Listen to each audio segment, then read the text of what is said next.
मेरे साथ आज जुड़े हुए हैं श्री प्रकाश जी, श्री हरि नर्सरी, सूरत से। नमस्कार। इनकी सबसे बड़ी नर्सरी है मैंगो की और क्या-क्या करते हैं इनसे जानते हैं। जी, ये हमारा सूरत गुजरात में श्री हरि नर्सरी है, जो एनएचबी यानी कि नेशनल हॉर्टिकल्चर बोर्ड इंडिया से टॉप मोस्ट रेटेड है और इंडिया का पहला नर्सरी है जो पूरा गौ खेती आधारित है और यूएसडीए सर्टिफिकेशन का पहला नर्सरी है इंडिया में, जिसके पास यूएसडीए सर्टिफिकेशन हो। और ये नर्सरी किसानों को आम के प्लांट कैसे उसको गौ खेती के आधार से बनाना है, मतलब कम खर्चे में ज़्यादा लागत कैसे उत्पादन कैसे करना है, वो सिखाती है और उससे वही प्रोडक्ट बायबैक करके हम लोग मैंगो स्लाइस और पाउडर बना के एक्सपोर्ट करते हैं। और ये यूएसडीए सर्टिफाइड है। जी। जी। अम, तो आपकी गौशाला भी है नर्सरी में, उसके बारे में बताइए। जी, ये हमारे श्री हरि नर्सरी में श्री वैष्णवी गिर गौशाला एंड ब्रीडिंग फार्म, ये हमारा खुद का इन हाउस है, जिसमें 27 गाय है। जी। तो उसी से आप गोबर जो गोमूत्र निकलता है, वही आप फार्म में यूज़ करते हैं?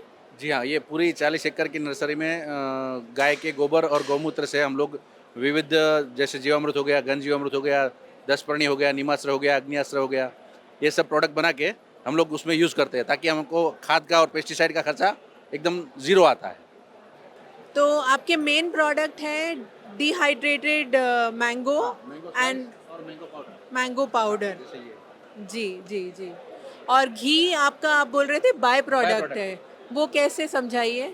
जैसे 27 गाय है तो उसका खर्चा जो हम लोग नर्सरी में खाद के लिए और पेस्टिसाइड के लिए करते हैं, तो वो खर्चा अगर हम गौमूत्र और गोबर से करते हैं तो ज़ीरो आता है। तो वो जो पैसा बचता है उससे गाय का खर्चा चल जाता है। तो गाय का दूध हमारे लिए एकदम फ्री हो गया। अच्छा ये बताइए यील्ड कैसी है ये मैंगो की as compare to chemical based जो ऑर्चर्ड्स होते हैं वहाँ पे? हाँ, लोगों में और किसानों में एक मान्यता है कि अगर आप ऑर्गेनिक करोगे या नेचुरल फार्मिंग करोगे तो लागत बढ़ जाएगी और मुनाफा कम होगा और प्रोडक्शन बहुत कम रहती है। मगर ये मिथ है, गलत है। उल्टा आप नेचुरल वे से खेती करोगे तो आपका जो ज़मीन है वो उपजाऊ हो जाएगा। आपका जो पेड़ है वो 100% नेचुरल होने से वो आपको, जैसे आप सामने जाओगे तो आपके सामने हँसता हुआ दिखाई देगा। वो आपको सामने से आपको पता चलेगा। और तो मिट्टी भी? हाँ, मिट्टी भी। और जो यील्ड है वो आपका उससे, जैसे आप केमिकल करते हो उससे गुणवत्ता युक्त और ज़्यादा मिलता है। जी, जी, जी। तो यूएसडीए सर्टिफिकेशन लेना तो काफ़ी मुश्किल है। हाँ। क्या आपने इंडिया की जो एनओसी है ना मेरे ख्याल से वनसर्ट, नेशनल, हाँ, वनसर्ट। वो उससे उससे भी सर्टिफिकेशन लिया है? ये वनसर्ट करके जो इंडिया की संस्था है, जी। उससे ये यूएसडीए सर्टिफिकेशन लिया है। अच्छा। जी। तो अगर आपके प्रोडक्ट्स हमारे दर्शकों को खरीदने हो तो वो कैसे ले सकते हैं? ज़्यादातर तो आप एक्सपोर्ट करते हैं ना? हाँ, ये ज़्यादातर एक्सपोर्ट ही होता है क्योंकि ये ऑर्गेनिक प्रोडक्ट है, तो थोड़ा महँगा लगता है लोगों को। जो क्वालिटी चीज़ जिसको खानी है, जिसको क्वालिटी के बारे में मालूम है, जिसको अच्छा खाना है, कचरा खा के पैसा कमा के अगर कचरा ही खाना है, तो मेहनत करने का मतलब नहीं। बिल्कुल। अगर अच्छा जीना है, तो अच्छा खाओ। तो क्या रेट होता है इसका और कैसे हम इंडिया में इसको खरीद सकते हैं?